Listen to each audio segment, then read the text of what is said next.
おはようございます。なごみけです。今回は仕事をしないオフの日のカバンの中身をご紹介したいと思います。僕は一人の休日では割と本屋やカフェに出かけることが多いんですが、ついパソコンを開きたくなる気持ちを抑えて仕事から一旦離れリラックスするための工夫やお気に入りのものたちについてお話しできればと思います。ぜひ気になったものがあれば概要欄からご覧ください。それでは行ってみましょう。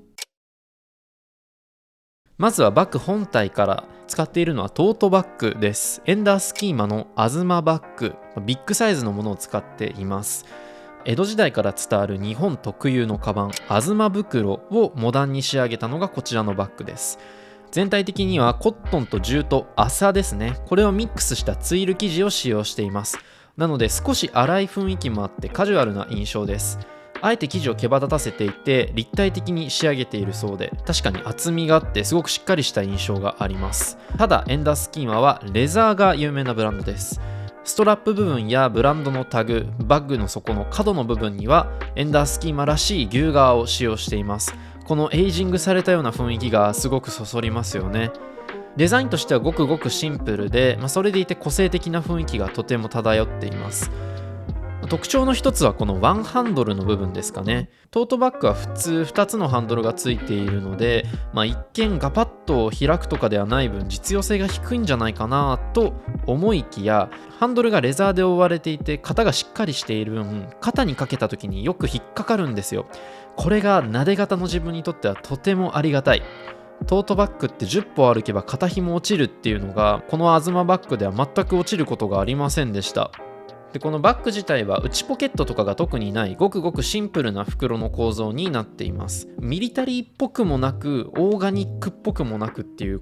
絶妙な味のある雰囲気、レザーとの相性もとてもいいですよね。ちなみにこのモデルはアズマバッグビッグということで、その大きさゆえに MacBook Pro 14インチも入ってしまうんですね。ただ、これを片方の肩にかけるには結構重いので休日はあんまり持っていかないですかね。そんな感じでとても気に入っているこのアズマバッグに、いろんなものを詰めて休日のお出かけをしております。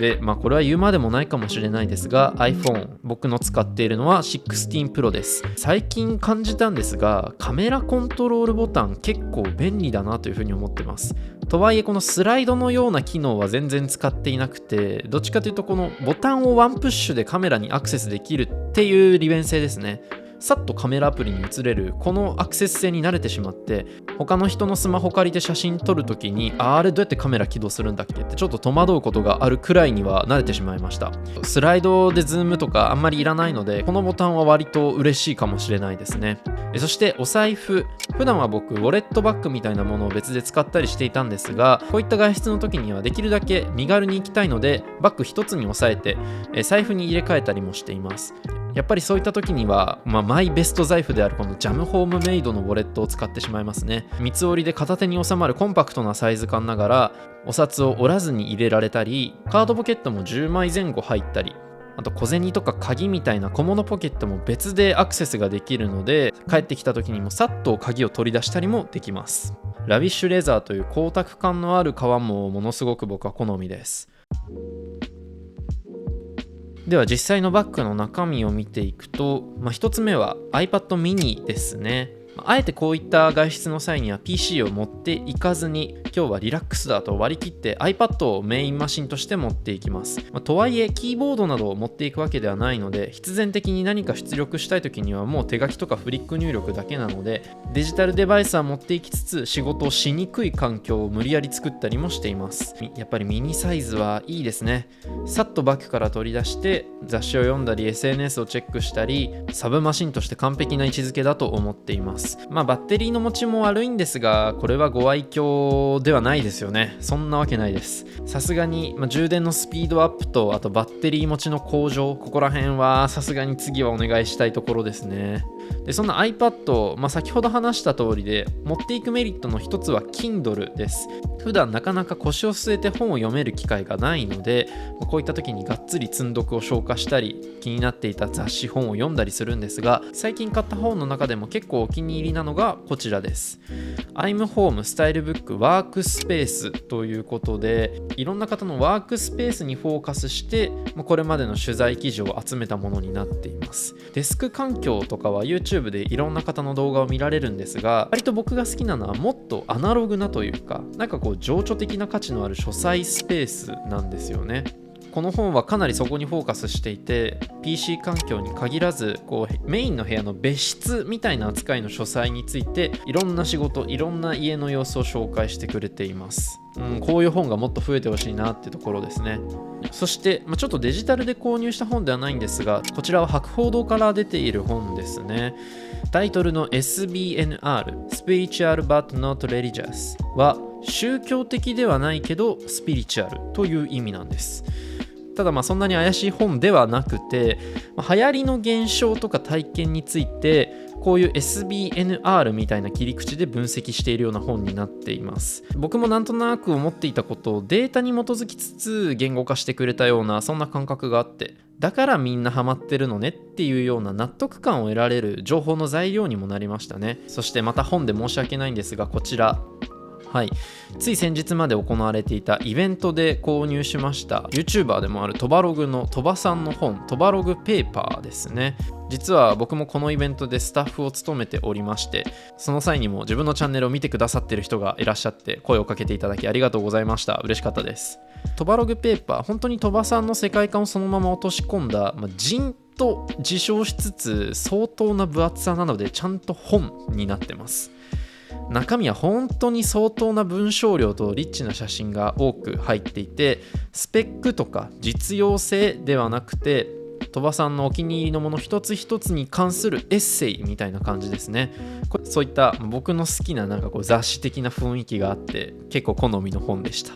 こちらイベントの先行販売でまだ発売されてはいないんですが、個人的にはもう物とかコンテンツの作り手読み手のもう全ての人に一回手に取ってほしいなというふうにも思いました。そして続いてはガジェットというか小物類に移ります。小物はこちらのポーチに収納しています。無印良品のガジェットポーチです。普段は別のポーチを使ったりもしているんですが、こちらのガジェットポーチはよりソフトな素材なので荷物が少ない時にはこっちの方がコンパクトになって良かったりするんですよね。構造としてはかなりシンプルで、メインのポケットと左右にメッシュポケットがあってざっくりと分割して収納持ち運びができます。細々としたものをたくさん入れるというよりは比較的大型なものをちょんちょんと入れていくようなイメージですね。数百円ぐらいの価格帯ですし、結構いろんな用途に使えるのでぜひ一つ何かしらの予備に置いておいてもいいのかなというふうに思います。でそんなガジェットポーチの中に入れている一つ目は同じく無印良品の切り離せるメモ方眼です。さっき iPad を入れてたんですけど、できればこの iPad もいじりたくはないですよね。こういうリラックスのタイミングではデジタルデトックスも同時に叶えたいということで、紙とペンも持ち歩いています。本を読んでいたりしてとっさに浮かんだアイディアとかパッと思い出したタスクなんかは全てここにも雑に記入していきます。このサイズ感なら机の上で幅を取ることもないですし、また外出先であんまり頼りがいのある机がない場合にも手に持って書けるこのサイズ感は大きな魅力ですね。後々清書する想定でざっくりとメモしていくように使っています。切り離せるのもこういった使い方ができる大きなポイントですね。それに使うペンがラミーサファリ、こちらはローラーボールになります。だいたい10年前くらいに買ったもので、毎年ラミーのサファリは限定色が出ていて、この10年ぐらい前のモデルがこのネオンコーラルというかなり発色のいいピンク色でした。可愛いですよね。かなり派手な色味ですがこのサイズ感なのでいい持ち物のアクセントになるというのがね、つい持っていきたくなるポイントです。樹脂製で軽量です。ドイツらしいシンプルながら質実剛健な雰囲気があります。ちなみにローラーボールというのは水性ボールペンのことです。油性に慣れているとそれとは全く違う書き味とか筆跡になるのが結構病みつきになるポイントですね。さらーっと書ける感じが雑記用のペンとしてぴったりです。万年筆の入門の入門みたいな感覚としても使いやすいかなと思います。そしてこちらの定規、これも最近いただいたものなんですが、ドケットストアのドット&ディジットという、こちらの定規に見えて意外と定規じゃないアイテムなんです。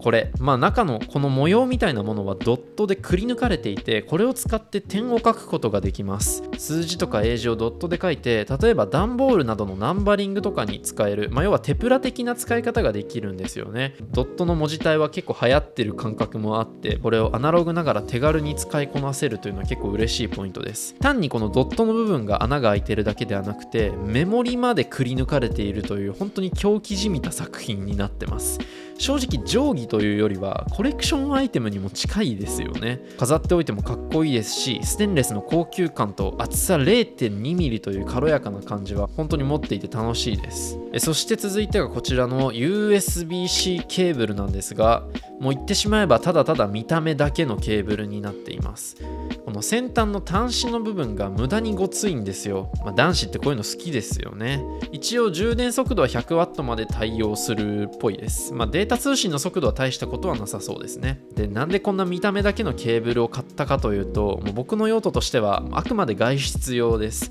ヘッドホンを有線で使うときにこのケーブルを使いたくて、シリコン製で絡みにくい、癖がつきにくいのも嬉しいポイントです。本当に無駄に重いし無駄に太いんですが、もう見た目だけでちょっと買ってしまうなという感じになっています。ちなみにカラーリングも豊富です。オレンジとかもうちょい使いやすい色もあるので、ぜひぜひ検討してみてください。そして今登場したヘッドホン、こちらも使っています。暑くなるまではこれがメインオーディオですよね。カフェって結構混んでたりもするので、最近うるさくなりすぎる場面が多々あるんですが、そういった時にこれが一番かなというふうに思っています。ノイズキャンセリングの性能は十分すぎますし、音質としてもリッチな雰囲気がかなり好みです。ショルダーを肩にヘッドホンを首にかけるスタイルが割と最近の僕のお気に入りですね。そしてシュパットというエコバッグも同時に持ち歩いています。小さめのバッグを持つ時には必ず入れているので、何か買い物をして持ち歩くものが増えた場合にも対応できるようにしています。エコバッグ、サブバッグ系統の中ではこれが一番機能性が高いと思っていて、本当にさっと展開できて畳む時にもかなりスムーズなんです。機能性を重視するなら間違いなく僕は今これがベストかなと思っています。そしてこういったリラックスする日は僕はかなりの頻度で銭湯に行くので、結局ね、こういったシャンプーボトルも持ち歩いてるんですね。過去にも紹介したことがありますが、この中にシャンプー、コンディショナー、ボディーソープ、そして保湿ジェルを入れています。街の銭湯では、こういった保湿系統のアイテムはもちろん、シャンプーとかもね、自分で持ってきてくださいというものが多いので、ほぼ確実にこれはバッグの中に忍ばせています。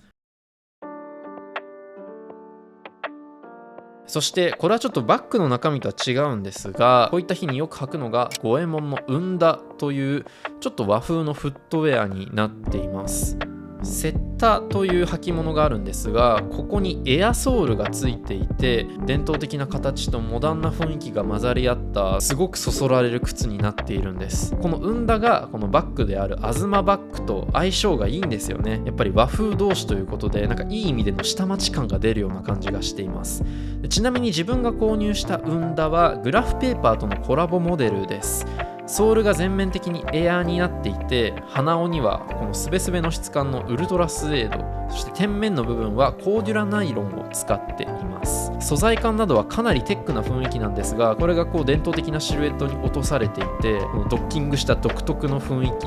本当にね、唯一無二だなと思っています。いろんなカラーや素材、そしてブランドとの別注モデルも多数あるので、ぜひぜひいろんなモデルから気になったものをチェックしてみてください。ということで、以上が僕の休日のカバンの中身でした。以前ご紹介した平日のバックパックの中身に比べて、かなり趣味的なものも多かったかなと思います。ぜひぜひ皆さんのこだわりのものとか好きなものもコメント欄で教えていただけると嬉しいです。このチャンネルでは理想のライフスタイルに近づくための様々な動画を載せているので、ぜひ合わせてチェックしてみてください。またチャンネル登録や高評価、コメントもお待ちしております。ということで今日はこの辺で以上、なごみ家でした。では。